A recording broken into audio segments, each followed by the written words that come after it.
Next, we have our 7.4.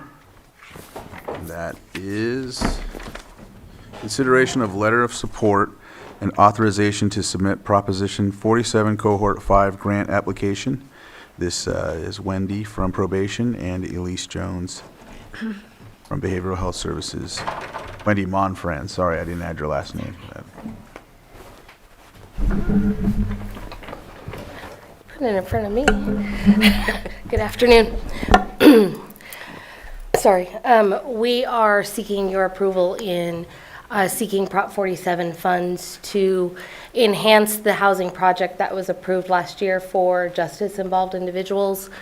It would enhance the case management and supportive services they've received, and we also are proposing to the grant agency that we implement a workforce development part of that.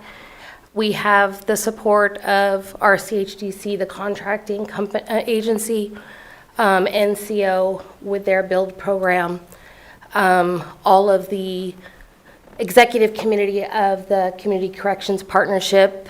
Who else do we have support from? Lakeport Police, Sheriff, District DA. Attorney, Public Defender.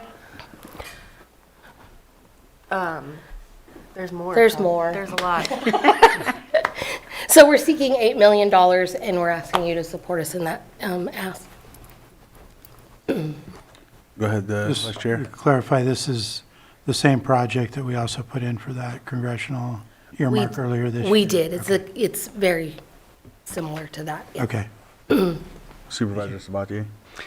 So I like the whole thing and looking forward to saying yes. I do have one small problem that I would prefer be more of a gray nebulous area where if we haven't done an RFP to work specifically with NCO, and I love what NCO does with the build program. I try to go to their graduations. I appreciate everything that they do.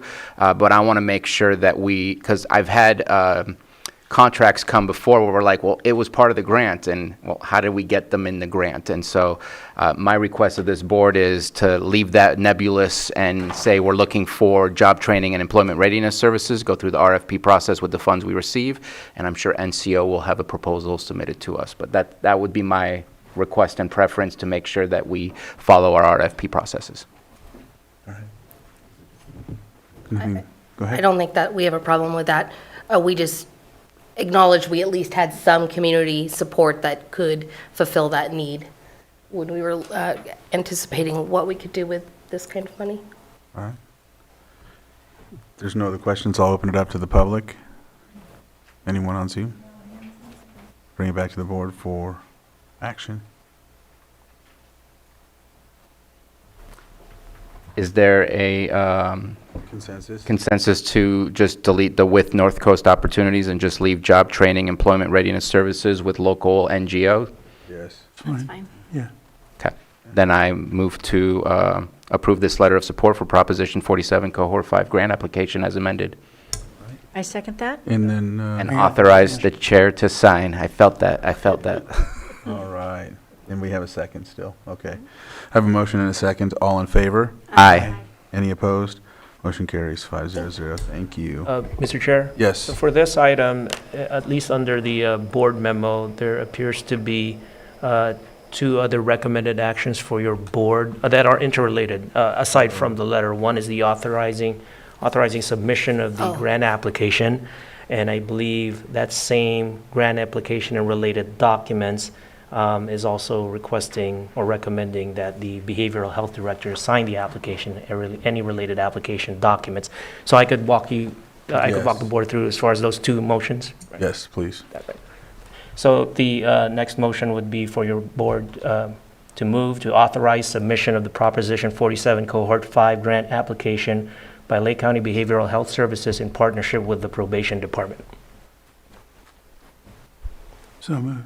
Second. I have a motion and a second. All in favor? Aye. Any opposed? Motion carries 500. And Next motion would be to authorize the behavioral health director to sign the application and any related application documents as required by BSCC. So moved. Second. I have a motion and a second. All in favor? Aye. Aye. Any opposed? And that motion carries. That concludes this item.